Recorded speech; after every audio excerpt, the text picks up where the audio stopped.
Oh, hi. Didn't realize it was recording. Boy, I do look like crap. I haven't taken a shower or anything this morning. I've been busy writing out bills and writing the letter, of course, to the man I love, who is unfortunately unavailable for a couple of years. Long story, but he's a nice guy and I really care about him a lot, so I really don't give a shit what anybody has to say about it. But every day I try to get something out in the mail to him. His name's Mark. I actually posted a picture of him. His sister sent it to me on my phone, and I said, let me see if I hit Facebook, if it'll post on my profile. And it worked! So, anyway, you can at least look at him. He's the guy in the middle, Mark Wheeler. That's the man I'm planning on marrying one day. He's already asked me, but he wants to ask me with a decent proposal and a nice ring and all that. And I don't always look like shit. But today, I have a big project in front of me. I bought a second filing cabinet to really, between my dad's papers, my son's, mine, I have a lot of stuff. And I gotta get this stuff filed and locked up before my mother comes back, because she's been screwing up my files. I've had so many people screwing up my files. I'm sick of it. I'm gonna lock the the bastards up. Anyway, what was I going to say? Oh yeah, remember my book? I found part of it. Let me see. There's more of it in my son's closet and bins, but I was just going to show you what I had right here in my room. Come on. It's got to be right here. Unless it fell off. No. Uh-oh. I'll make sure I get all my mail. I had issues about getting my mail and stuff. Oh, I bet that's it over there. I've been torn between, I bought 2 computers because I'm some sort of psycho. And, here we go. Anyway, I'm probably going to type the book between the 2 computers. That computer over there is a touch screen. It's really nice. And the killer is I paid just a little more than this one, and it doesn't even have a disk drive. But I got this cordless keyboard, so I can kick back and I can type. I can type my story. This is all I've got of it right in my hands right now. But I mean, it is so good, I've been told, that I decided to take a look. So I decided to just pull a page from the book and see. Let's see. Bruce picked me up at the airport.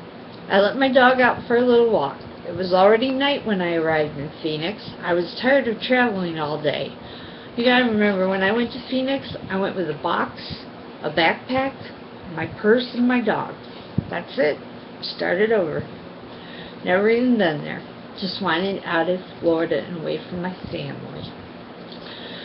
Anyway, I let my dog out for a little walk. It was already night when I arrived. I was tired of traveling all day, but Bruce said we had to go shopping. His mother had sent him a gift card. We got an air mattress to sleep on and other household items, but we were not done yet, unfortunately. We still had to get some groceries. We didn't even have salt and pepper or toilet paper. We shopped, then we went home and unloaded all of our purchases and put them away. It turns out that Bruce had a lot of animosity against me. It was all because of the cocaine situation we had had in the past. That's a big story in itself, and it's not what you think. It's not what you think. You're going to have to hear more of the book. But the first night we made love, and it was wonderful. I felt really good. The next morning I had to drive Bruce to work so I could have the car.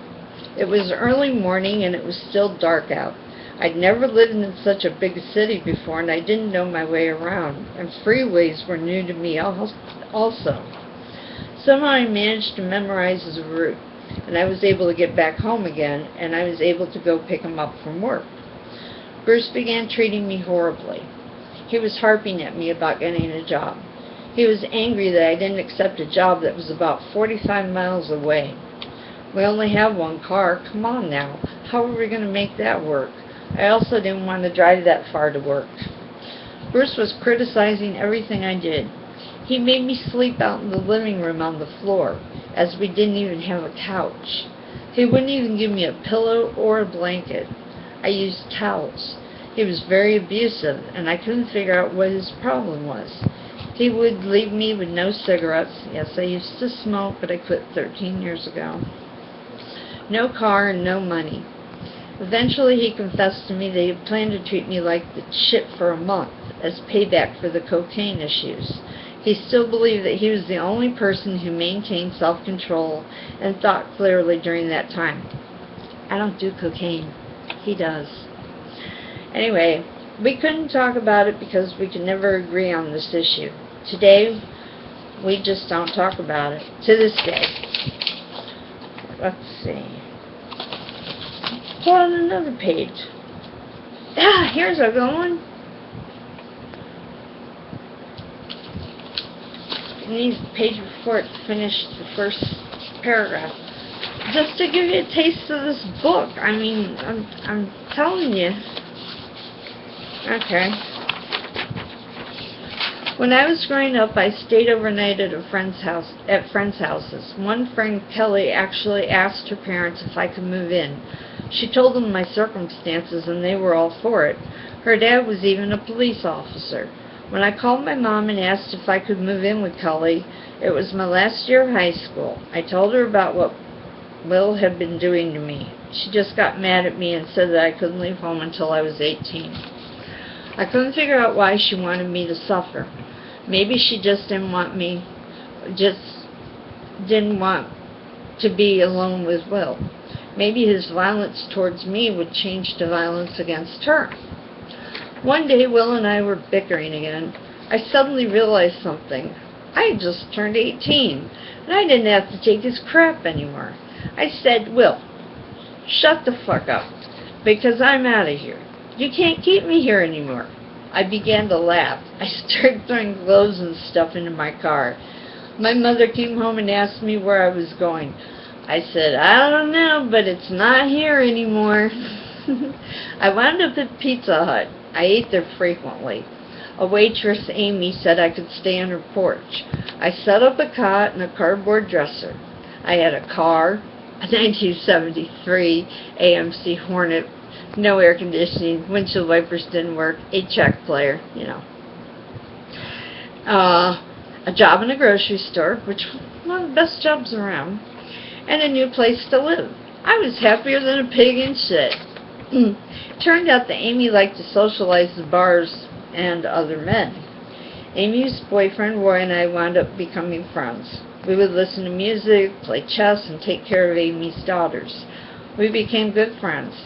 Amy should have given Ray more attention and stopped going to the bars every night. He finally got fed up with her behavior, and he decided to break up with Amy. Roy and I spent a lot of time together. We wound up having a sexual relationship. Then Roy began to talk about marriage. I don't think that I was in love with him. But I did have low self-esteem, and I was easily coerced. Roy was smart. He talked to me about how people get married for love and sex, and how it didn't usually work out. He said we would have a better chance because we were friends. With my low self-esteem, I figured I'd better take the first proposal I could get, as I may never get another. So against my better judgment, I reluctantly agreed to it. At this time, I worked in a pharmacy, but I never stole one single pill. People had asked me to, but I would refuse. This book has got a lot of stuff in it, and my mother has confiscated my jump drive with the whole book on it. My only hope is to get my computer that overheats on and see if I have a copy of it on there, or dig it out of the bins and hope that it's all there. Or this guy I've been seeing for 8 years that it ain't working out.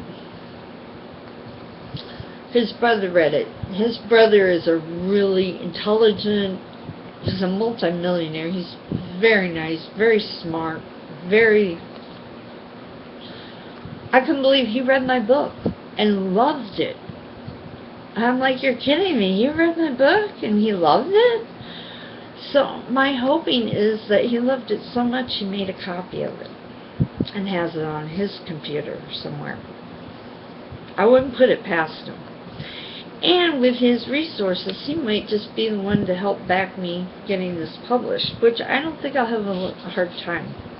It's really a page turn. It's really a page turn. But I decided to add some extra and see what happens, you know. Because it's not my whole life yet. Hey, I left it back in like the 90s. I have a lot to say. I mean, I haven't even had my son yet, and he's 14. So, anyway, I just wanted to let you know what's going on in my life. And yes, I'm getting that fixed. I have to call the dentist to make an appointment. And you know what that's like. I hate calling the dentist. But I will. I will. As a matter of fact, when I get done with this video, I'm going to call the dentist. I'm going to make an appointment because I have to get 2 fillings, and then I get my implant and my partial. And I have to do it. Well, I got the money. So, I got to do it. Anyway, just figured I'd let you know what's going on, and maybe I'll have some kick-ass videos for you in the future. This takes a lot to get over. I haven't even fixed up myself since I last saw the guy that I really care about. That's been almost a year. I really love someone out there, and I haven't seen him in a long, long time or talked to him since like March, and it's hard. But anyway, y'all have a good day. Bye. Oh, I forgot to sync my touch screen.